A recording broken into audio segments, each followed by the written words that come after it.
This presentation, Future Proof Your Internal Audit Program, comes to us from Karen Rawson. Karen is the Vice President of the DeSara Group, which provides outsourced and co-sourced auditing services as well as customized auditor training to organizations that wish to raise the effectiveness of their internal audit programs. She has helped companies develop and implement efficient, effective processes for more than 25 years.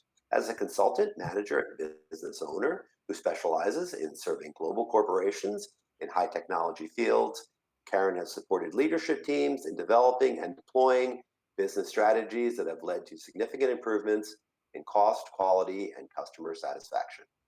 And with that, take it away, Karen. Thank you very much, Mike. Again, my name is Karen Rawson. I'm the Vice President of the DeSara Group. And for the past, certainly since 2008, when our company started, I've been working with companies on their internal audit programs and mostly on implementing and using standards-based methods for improving the cost, quality, and speed of the business. So today, we'll focus on 4 key areas to future-proof your internal audit program. And I've got these up there as fill in the blanks. So take a minute and look at the screen and see if, just based on what you already know about internal audit programs and what it might take to keep your program robust and growing and thriving over the years, see if you can fill in these blanks. And since we're not live with every individual today, I'll go ahead and fill them in. The first one is management commitment, because that's where it all starts, with understanding the risks and expectations of management for the internal audit program. A second focus area to future-proof your audit program is in auditor selection. I've seen auditors selected, I've seen whole audit programs run that may not have the right people performing the audits, and that's a way for an audit program to stagnate if you don't have the right people on the bus. And then, just like any process, having performance measures and goals for the process that you respond to for improvement is one of the ways to make sure that your audit program will continue to remain ready. And finally, auditor skills. The people that you put on the program can be, it's the greatest people in the company, but they need to understand various aspects of auditing, of processes, and of management in order to effectively perform audits and help take your business to the next level. We'll end the presentation today with some things that you can do internally, regardless of your role in the company. I suspect that we have a lot of auditors on the watching this webinar today. And as an internal auditor, you're in the right place, including if you're a supplier auditor or a CB auditor, because I know what you want to do is contribute to the organization's productivity and quality management, quality improvement of whichever initiative you may be auditing against, whichever standard, without wasting anyone's time. So you need to be thinking about what we'll be doing in our program to improve your own and your team's skills. Even if you're not the program leader, just having some of these ideas in mind and offering them up and being willing to work on what we'll be talking about today will be a way that you can influence your company to have a future-proof audit program. And of course, we probably have many quality professionals who aren't currently auditing, but your experience with management systems in general, in terms of finding and correcting problems, making sure they don't come back, monitoring and measuring processes to make sure that you get what you expect and get what you're prepared for, you can leverage those quality professional skills to help your audit program go and be meaningful to the business. We may have some process owners on the call. If you're a process owner, in addition to being an auditor, or you're not an auditor at all, you're still responsible for the quality of your process. So what you need from audits is to get actionable feedback that you can really do something with, not nitpicky little findings that anybody could have just mistakenly done that don't really affect the outcome of the process, but some auditor found it, so now you've got to open a corrective action against it. What you need to do in your role as process owner is work with the audit program to make sure that it's able to get the results that you need from it to improve your process. And finally, we may have some senior leaders on the call today. Senior leaders rely on management system audits to deliver value that they can act on.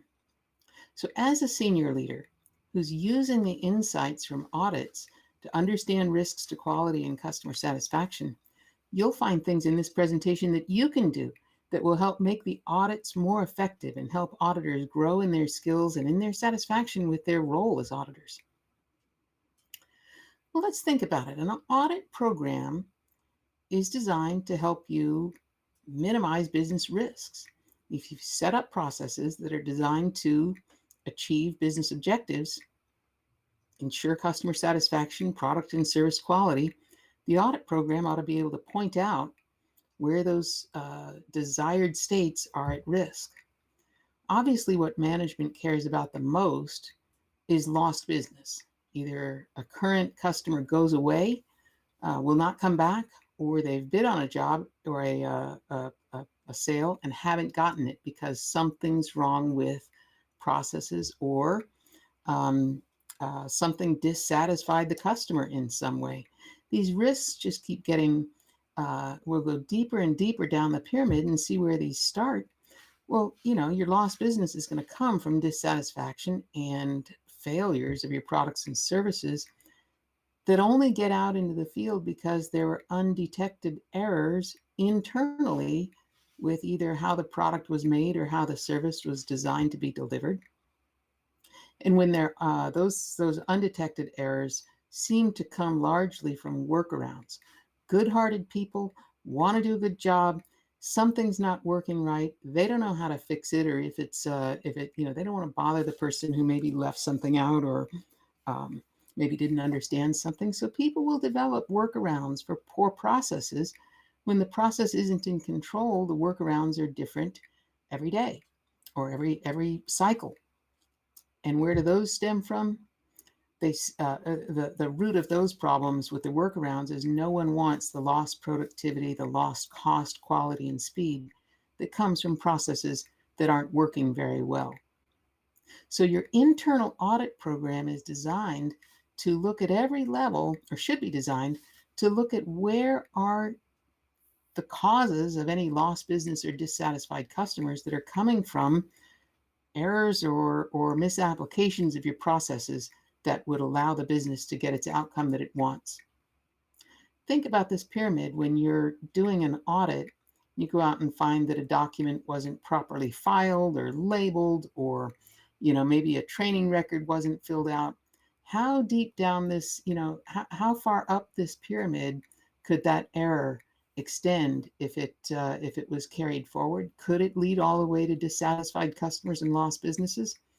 Those are the things that you want. Those are the real gold mine problems, non-conformances that you can find. If you can tie something that you found that's gone wrong in the way work is happening, that will lead to a customer dissatisfaction or that will lead to lost productivity and workarounds, you've really done something good within the audit program.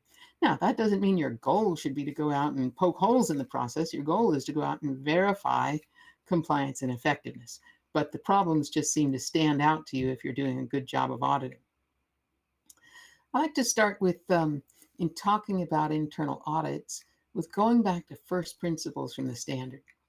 A lot of people have probably never actually gotten too deeply into the standard itself because you've built your system to cover the standard. A lot of internal auditors don't often have to go back to the standard. They'll just say, you fail to comply with this internal, or the process is not complying with this internal requirement.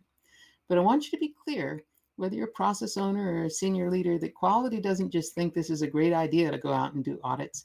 They're actually responding to a requirement within ISO 9001 that says you shall conduct internal audits and you shall plan, establish, implement, and maintain an audit program that results in appropriate corrective and correction and corrective action without undue delay.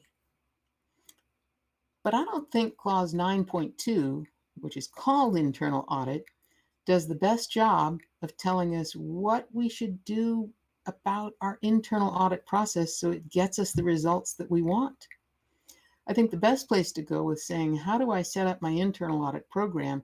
Certainly we want to include these items here that it says your program has to include, competence of auditors and selection of auditors and so forth. But I want you to really emphasize on what 4.4.1 which talks about process management, has to say about all the processes of your business, not just the internal audit process. It says that you shall establish, implement, maintain, and continually improve your management system, and you shall determine the processes needed for the management system and how they interact. I want to highlight a few of the points that ISO 9001 Clause 441 says about processes. You have to determine, these are shalls, you shall determine and apply the criteria and methods, including monitoring, measurement, and related performance indicators needed to ensure the effective operation and control of these processes. Your internal audit process, management of your internal audits, is a process that needs to be managed itself. Second, you need to letter G, address the risks and apply the appropriate steps determined according to clause 6.1. You need to find out what are the risks within the internal audit program. What could go wrong? What could go wrong if you don't find and fix the problems within an internal audit program itself? I'm not talking about the risks to the processes. I'm talking about risks to the audit program. And that was why I showed this pyramid. The risks to the audit program are lost businesses and dissatisfied customers at the top, though there are other risks buried within the program itself. You have to ensure your process achieves its intended results, which means you've defined what the goals are for the internal audit process, and you have to improve the internal audit program management within the quality management system. So I ask you, how has your company considered the risks to your own internal audit process? I'll bet you've done it related to business processes, but maybe not with respect to your the process of auditing itself. Well, as 4.1 describes, your audit program is a process that you're going to plan, do, check, and act. That's really what 4.4.1 was all about. So you plan the audit program management process, and you identify its objectives and the risks associated with it. This is why I said, what has your company done to address the risks associated with your internal audit program? And of course, you work the audit management process according to those objectives, and you mitigate the risks associated with it. And as those audits are performed, real time, as the audits are planned, performed, executed, and planned, performed, reported, and closed, you want to make sure that the process is yielding the results and that the risk management actions are actually being effective. Are we getting what we want out of the program? Whoops, I'm clicking the wrong way. And finally, you want to use the feedback from your audit process management to reduce the risks of the audit process. So really, when you look at what I'm saying, it's that your internal audit program has to consider its own risks, and you treat it as its own process overall. Quality professionals are probably familiar with this modified turtle diagram layout. It's one of the ways that I use to define a process and say, what am I actually looking for? What am I going to be using in this process? How do I know I've got a good process going on, that I've identified the risks associated with it? So I start with the name of the process and the owner of it in the middle of this diagram. And this would be a good diagram for you to take a picture of and say, have I really outlined the management of my audits, or just individually how to conduct individual audits? Am I thinking of how the audit process itself works? So I look at the objectives for the process. And in this case, mapping this audit process, I said it's to evaluate the compliance and effectiveness of the management system versus the standard in our internal requirements, so corrections and improvements can be made. Once I've got my process objectives, I can say, what outputs do I want from the process? Well, the process should result in an audit schedule, maybe annual, maybe 3 years at a time, maybe only 6 months at a time, whatever works for your company, so that your process owners and relevant leadership can be prepared for those audits and can work with each of the individual auditors in a timely manner. Your audit program needs to output competent auditors who are available to audit as needed. And finally, it needs to crank out audit reports and feedback about the audit process itself. I guess I could have been more complete there to say feedback about the process as well as those reports that would feed into corrective action about the program and the processes that have been audited. Now, if those are your outputs, where do they come from? Well, your system overall should have defined business processes with risks to those objectives, and you have to understand what the business objectives are under the management system. And you start with a pool of untrained auditors, people who may consider becoming auditors. The basic process of managing an audit program starts with getting input from the leaders, so you understand their priorities and risks, so that your schedule and the number of auditors that you use and who you assign where is based on leadership priorities and risks. Then you need to plan the audit schedule, make sure you've got trained auditors, and monitor the performance of audits. Monitor how the audit program is going, either in real time or on a quarterly basis, and we'll talk in a little while about how that might be done. Finally, the audit report has to retain records that you can refer to for improved audit program results. Who's involved? The audit program manager overall, as well as the process owners for each process that's being audited, internal auditors, and you may have somebody who functions as that competence overseer. That may be the director of quality in this case, or it may be somebody who's designated, maybe a long experienced internal auditor or external auditor who now works for the company and isn't auditing, but will function, they've done plenty of years of that, they function as a coach. In order to perform your internal audit program management effectively, I really urge you to go look at the standard ISO 19011. If your program isn't based on it, it is excellent guidance on how to manage an audit program. For your program management, you'd also have the standards such as ISO 9001 or whatever you're auditing against, and other documents that may tell you, what you're auditing toward, customer contracts, legal requirements, things like that. And then you may have an internal audit procedures, templates, tools, and of course, at the time of any individual audit itself, you're going to have more with what's. You're going to have the procedures, templates, tools, equipment, the environment of the process that you're auditing. But this is just for the process of managing the audit program.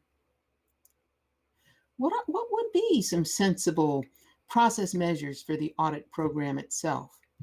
Well, obviously, timeliness of audit performance, reporting, and closure is ultimately what your third-party auditor is going to just do a first pass on. They're going to make sure that you actually executed audits as planned. So you want to say that you do your audits on time and you actually get them closed on time. They're not all bunched up. If you plan on doing them all throughout the year, you didn't do them all 2 weeks before the third-party auditor came. You met your schedule. Now, numbers 2, 3, and 4 for measures of the audit program might be a little, you might not have thought about that. Do we really need to worry about the satisfaction of auditees, of management, and of auditors themselves? Well, I'll tell you, if you're keeping in mind whether process owners, whether the top leadership of the organization that's making changes and applying resources to the audit program, and that auditors want to keep coming back and increase their skills and continue to be auditors, then you really ought to be looking at whether those people are satisfied and not just smiley face, frowny face, red, yellow, green kind of thing. I would like some actionable feedback from auditees, from management, and from auditors as to whether the way the program is being managed is meeting their needs. This isn't any individual audit, but it's the program overall. And finally, you look at risks associated with the audit program management. If you don't have leadership engagement, you're going to have trouble. If you don't have good auditors with the training and the time and somebody overseeing their abilities, you're going to have problems with your audit program management. If you don't have the time, I guess I said that above about the time, one of the risks to your audit program is delaying audits, because then bad things may be happening within your processes and going unchecked. Another risk to your audit program is if you haven't equipped it to go into sufficient depth or detail of reports.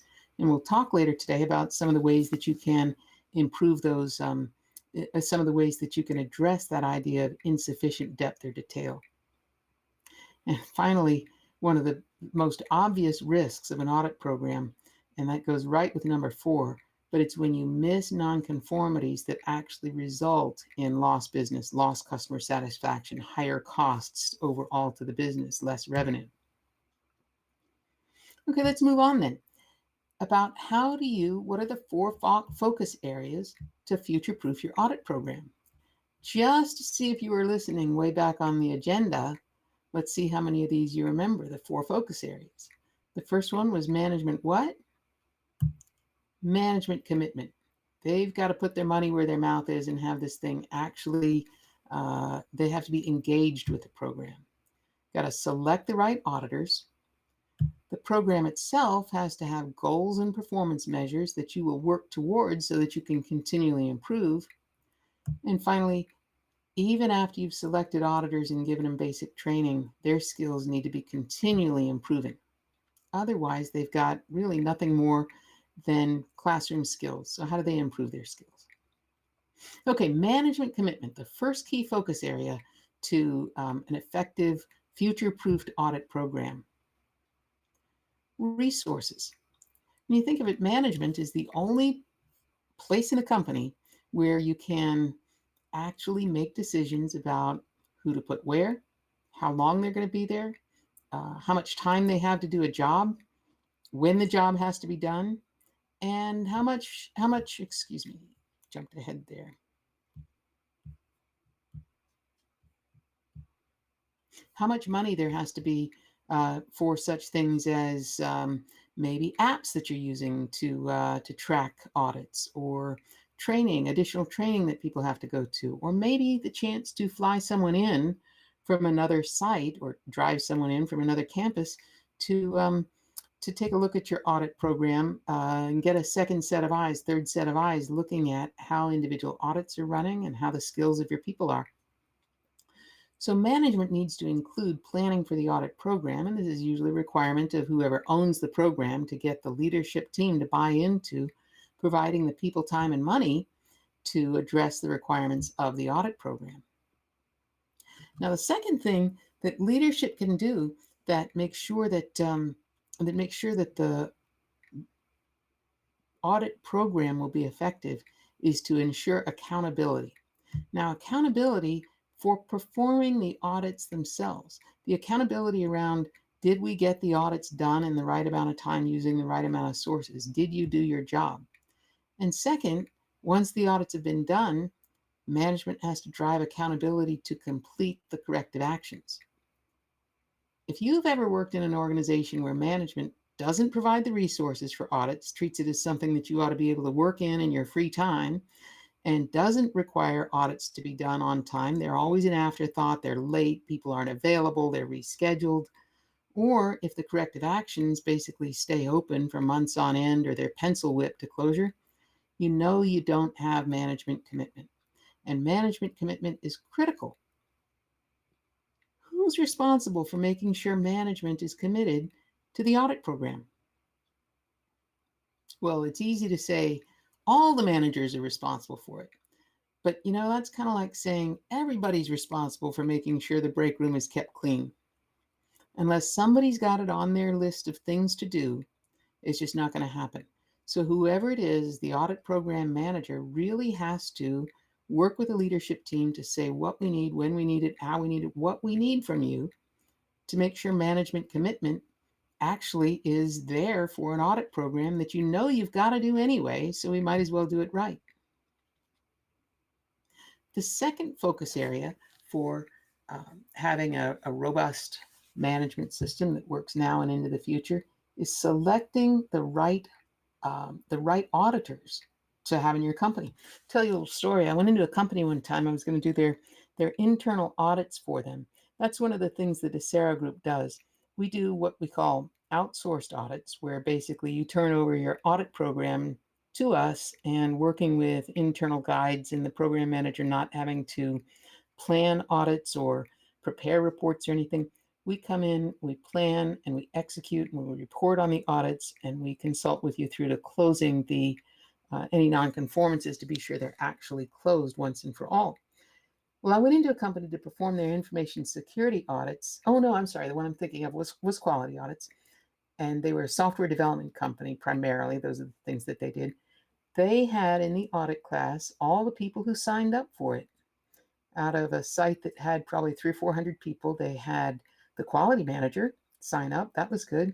And then they had an accountant, a facilities manager, and a receptionist. These were the people who volunteered, who were going to perform the audits of a software development company. Accountant, facilities manager, receptionist probably don't have the skills to do those, to do what it takes to be in a to be an internal auditor. However, they had some skills that could be very valuable. They all had career knowledge and experience with the company. So when you're looking at your internal audit team, you want to get people, it's one thing to get people who are new, wet behind the ears. They'll ask lots of questions that make you say, why do we do things that way?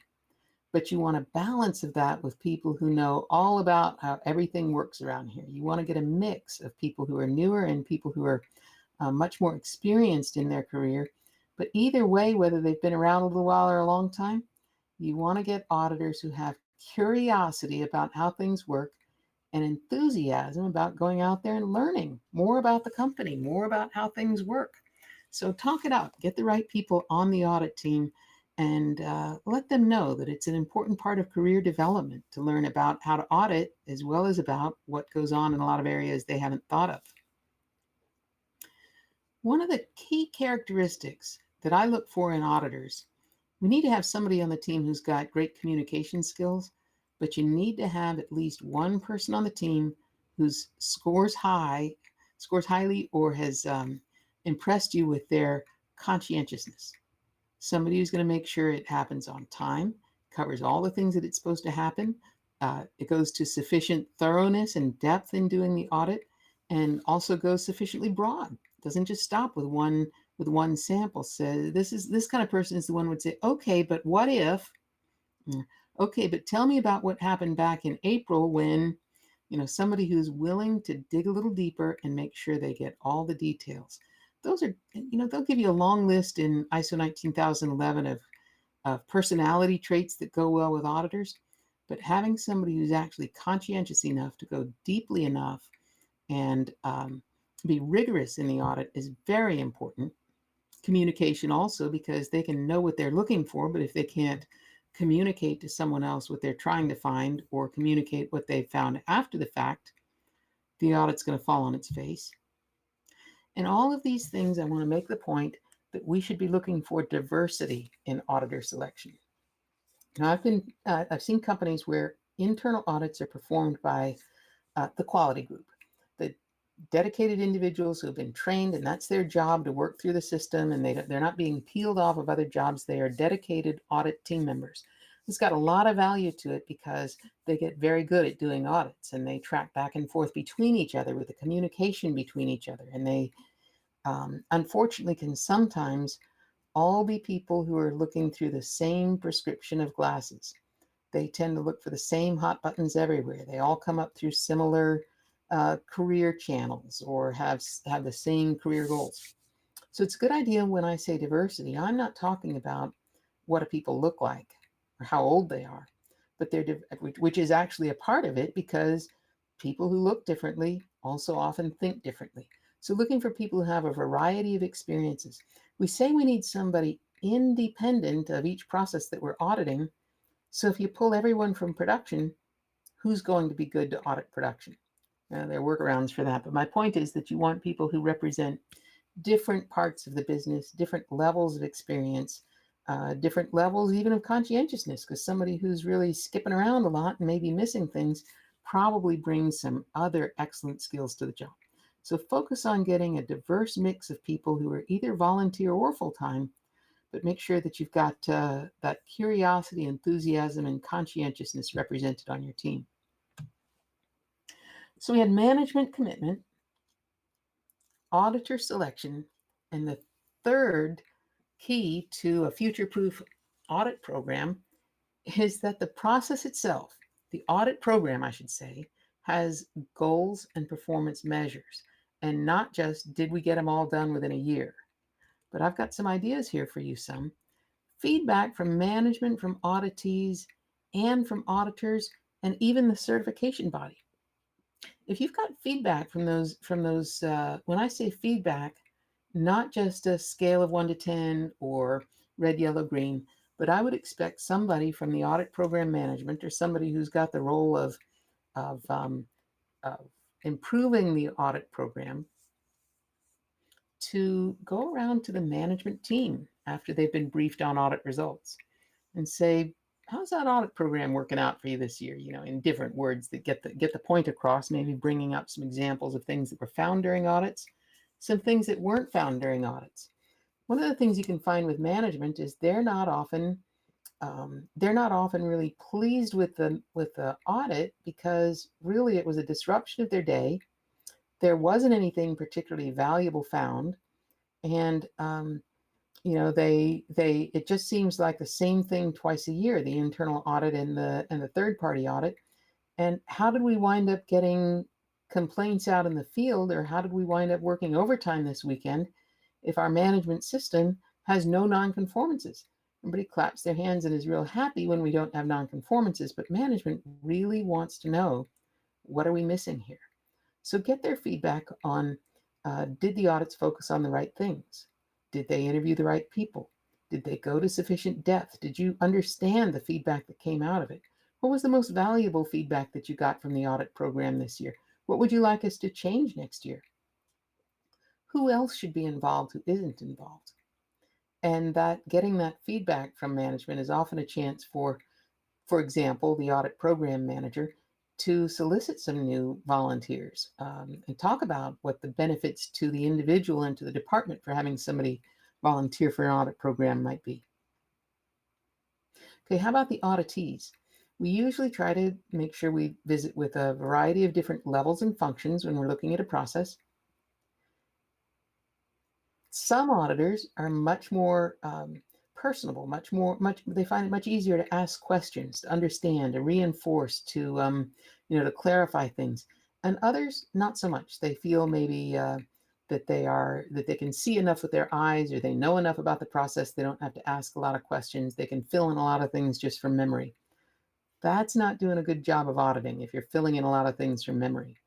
So talk to some of the people who participated in the audit, who were interviewed, especially the process owner, if they're not already one of your people in the management program, and find out, were they pleased with, how did the audit feel to them? Did they come to new understandings? Did they feel it was of appropriate depth? Were they given enough time to answer questions and to show reference information? Talk to the auditor. Did they get the support from the department they were auditing? Was management forthcoming with the risks and with the process measures they should be looking at?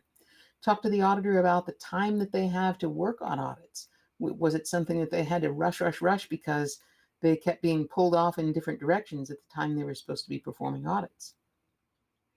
And then, since the certification body should be reviewing your internal audit program at every surveillance audit, I would make sure that you don't just get simply a, yep, audits are fine, but work with them to analyze your internal audit reports and say, do you have any positives that maybe we've changed from last year? Or do you see any risks in the way we're conducting this audit program?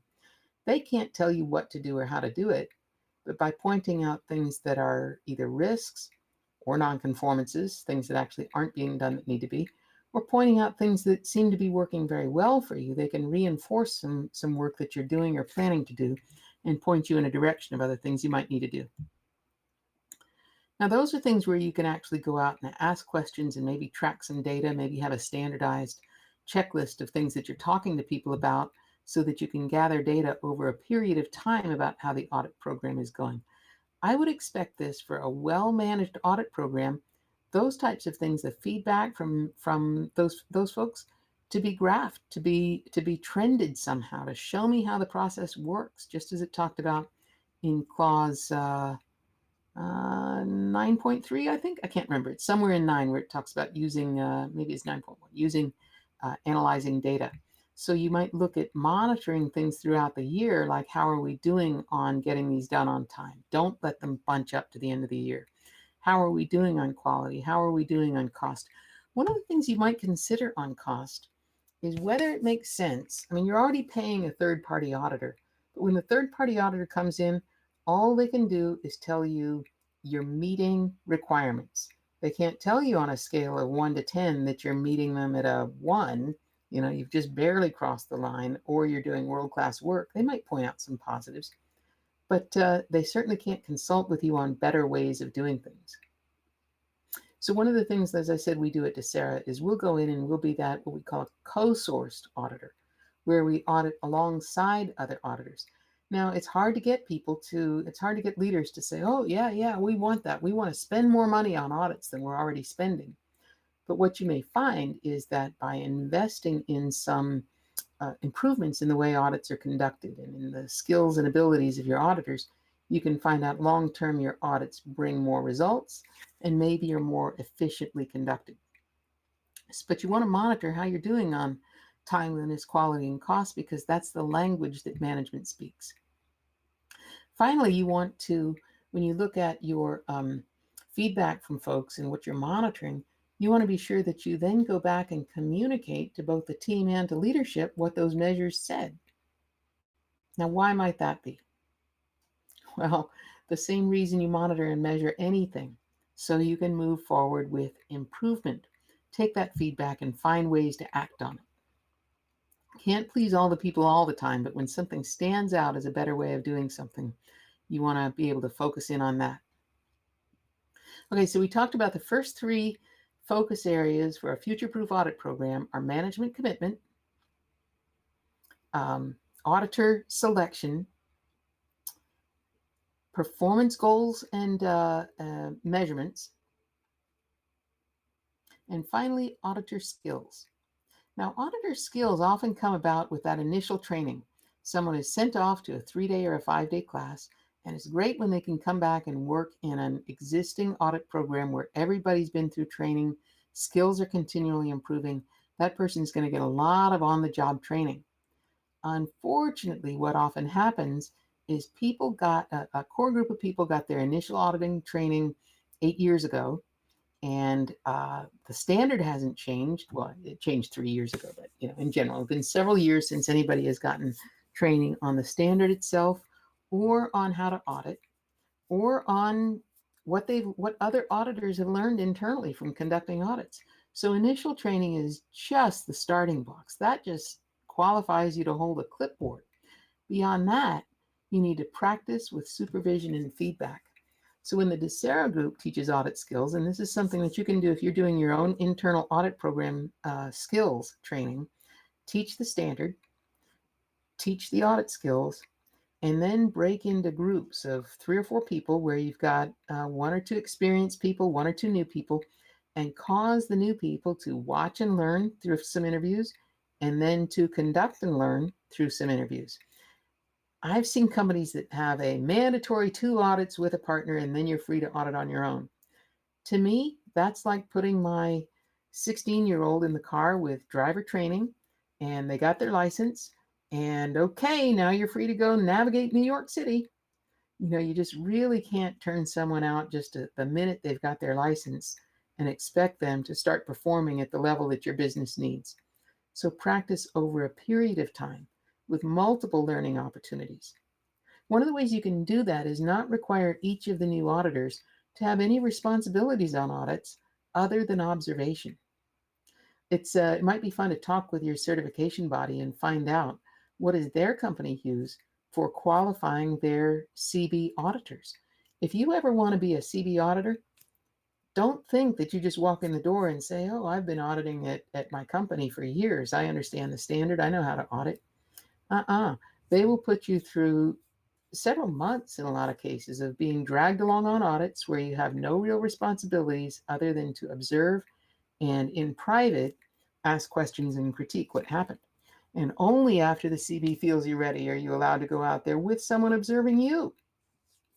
So when we teach a class, we always teach the class, and then on the last day of class, we have what we call an audit lab, where they immediately begin using. So like if I've taught how to create checklists, as part of class, they've created a checklist, and then on the last day, they go out and use that checklist to audit a process that they've been studying through the class.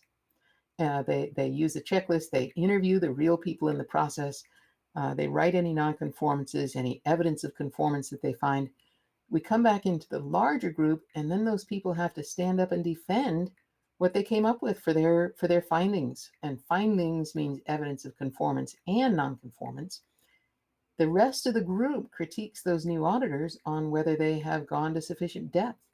Did they actually find an artifact that can be counted as a nonconformance, or did they base that on a gut feel? So auditors, once they go through initial training, they definitely need to practice with supervision and feedback. Like I said, peer review of their initial audits, but then often the only people who actually see your audit report are the people who have to respond to it. The most effective company that I worked in before I became a consultant on my own, the most effective company was, as far as internal audits, was a medical device company that had not just customers breathing down their necks, not just the internal management team, they had not just the certification body, they had the United States government breathing down their neck on, are you performing this job as planned? So you can bet that we as internal auditors didn't just turn in an audit report and there it sits on the books for the FDA to come in and look at how well we did our internal audits. We would scrutinize each other's audits.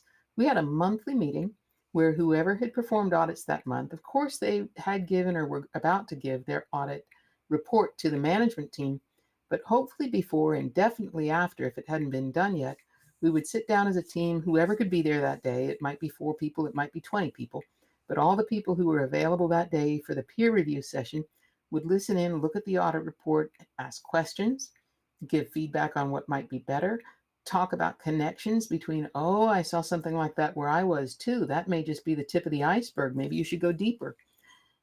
The advantage of peer review is the more experienced leaders are getting a chance to teach the less experienced auditors, and the less experienced auditors are taking new ideas out into their future audits, and everybody's more on their toes because they realize they have to stand up behind this to their peers. You will get better audits if you can come up with a way for peer review.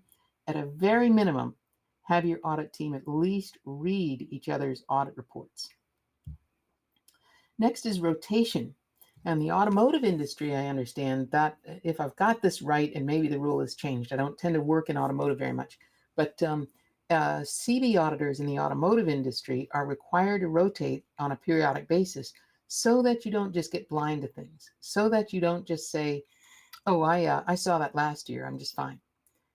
I did that with a company recently that I audited. I had a colleague of mine go in and do their audit the next year because, it's a good idea to have someone else go in there.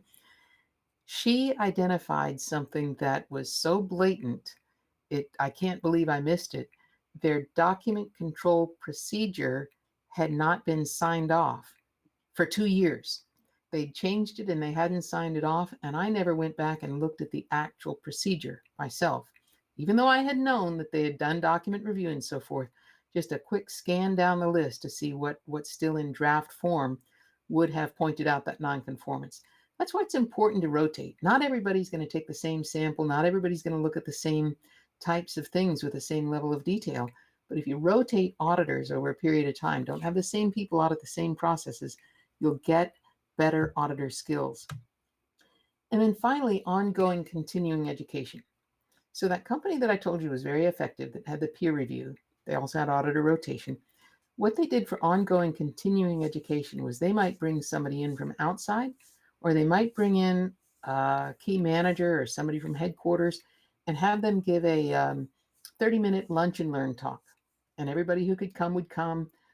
We would either, depending on the budget for the year, we would either have maybe we'd put out a spread, or somebody would volunteer to bring cookies or cupcakes or something. We might do it last thing in the day, so it was an easy final hour. We might do it over lunchtime where everybody just brought their lunches.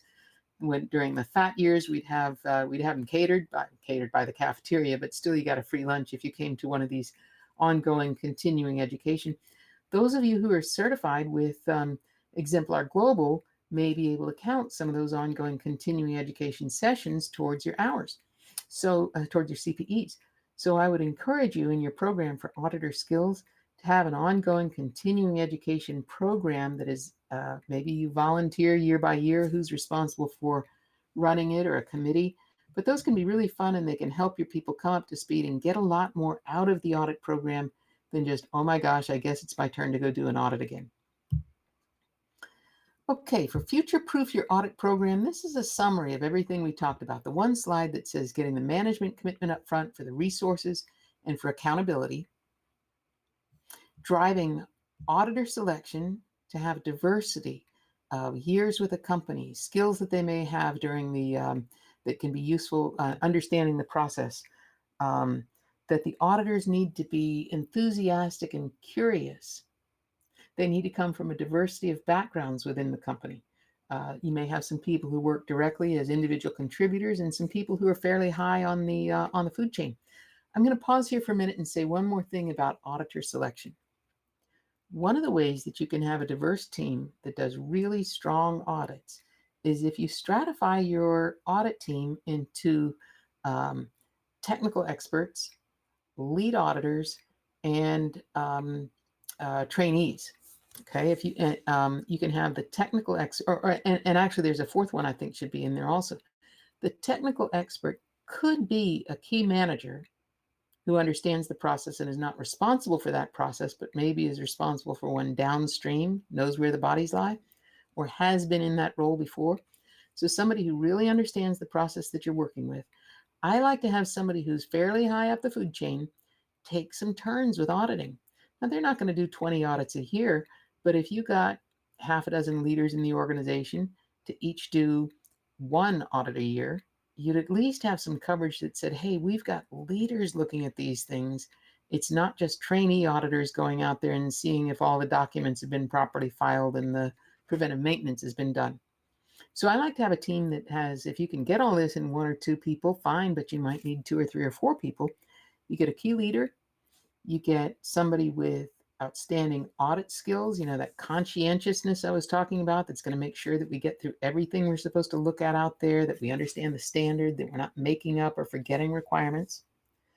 And then you come up with somebody who's got the process skills. So the key leader is looking at business-related risks. The process person is looking at process-related risks. And the auditor, the person with the highest audit skills, is looking at, are we covering all the requirements we're supposed to be looking at?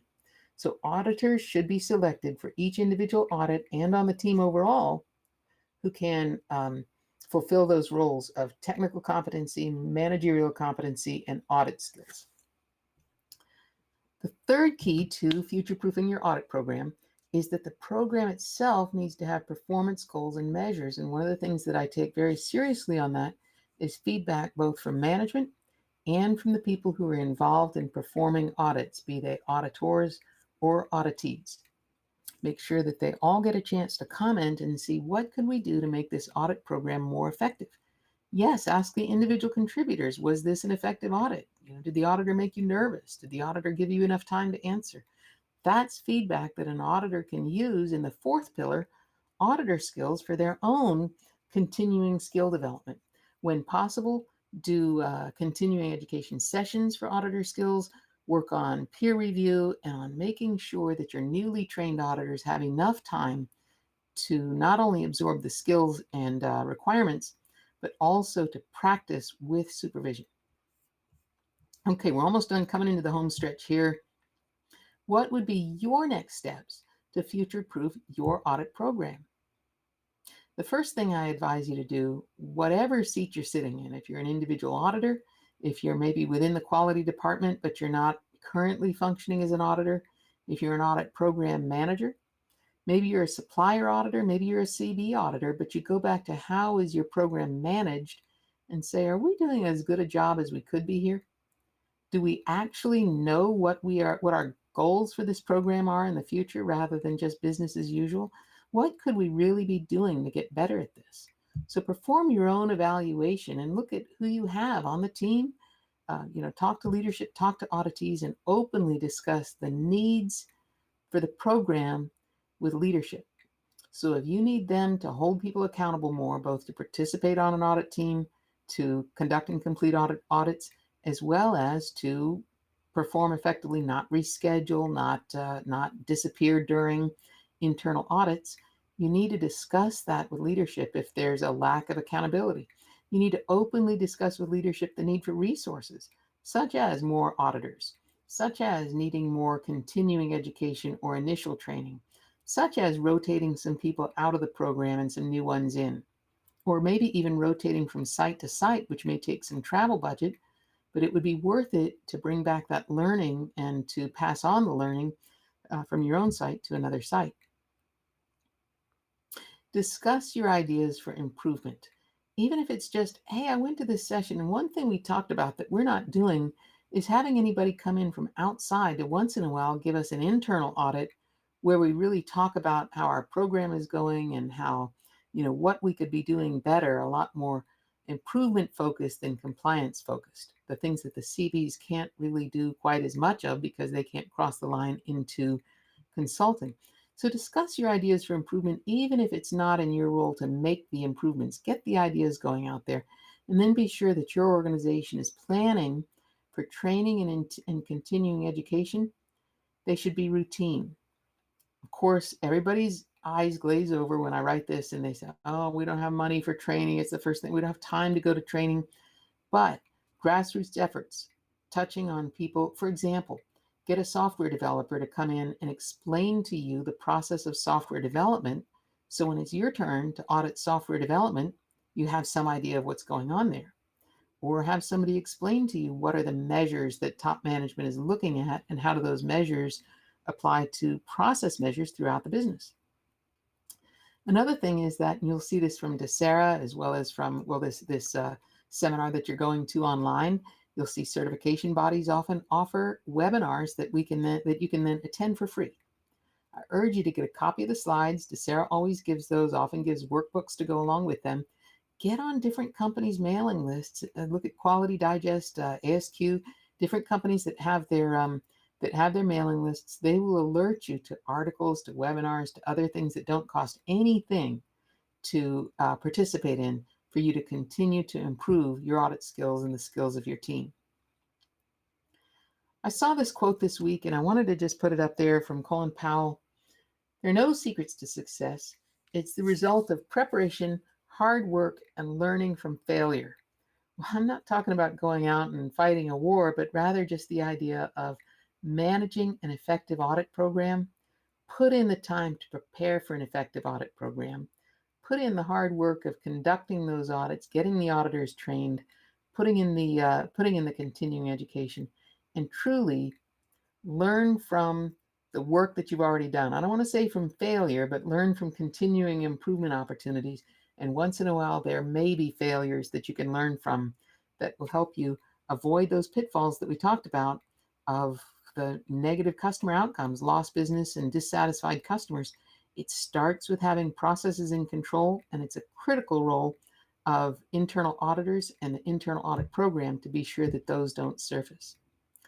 So in conclusion, the 4 main steps to making sure that you future-proof your audit program are to plan your audit program and identify the risks to your business.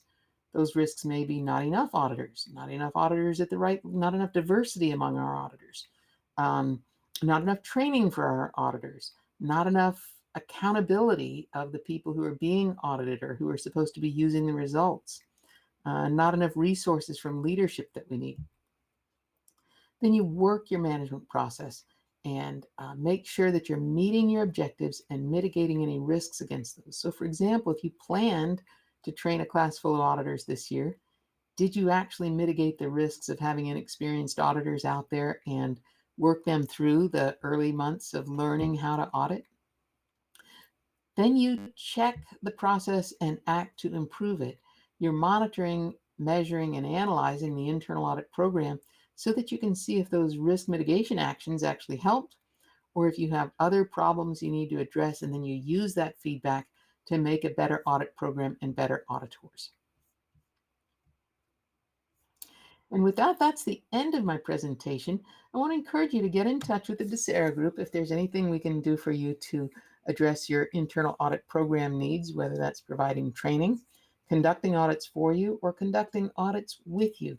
Those are things we love to do. It's reasonably priced, and it's a great way to extend the skills of your audit team, and sometimes to get some buy-in if leadership is stumbling with the idea of true accountability for what auditors are supposed to do and what skills auditors are supposed to develop. So thank you very much, and I'll turn it back over to Mike now. Mike? Thank you, Karen Rawson, for that enlightening presentation on the necessary steps to future-proof your internal audit program. And that concludes this presentation.